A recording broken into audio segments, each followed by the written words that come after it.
Садбарг Тӯйчиеваро мудири собиқадори яке аз мактабҳои ноҳияи шаҳри Тусро бо иттиҳоми таҷдили худсарона аз Занги камолот аз кор ронданд. Як манбаъ дар ҳукумати ноҳияи шаҳри Тус рӯзи 7 июн ба Радиои Озодӣ гуфт, ин маросим 26 майи имсол баргузор шуда, ҷараёни онро намояндагони идораи танзим ба навор гирифтанд. Мақомот соли 2007 баробари ба иҷро даромадани қонуни танзими ҷашну маросим гуфтанд, ки ташкили маъракаҳои бошукӯҳ дар муассисаҳои таълимӣ маҳдуд шуд. Соли гузашта вазорати маориф ва илми Тоҷикистон ваъда дода буд, ки барои риоя накардани ин қоида мудирони мактаб ва омӯзгоронро ҷазо медиҳад.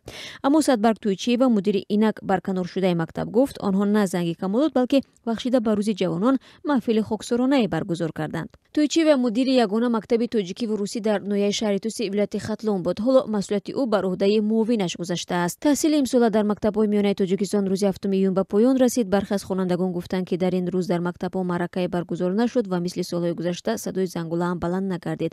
Дар гузашта дар мактабҳои миёнаи Тоҷикистон Занги охир ё Занги камолот 25 май садо медод. Дар он рӯз халқкунандагон бо либосу мошини махсус ба мактаб ҳозир шуда, бо омӯзгорону хонандагон худоҳофизӣ мекарданд.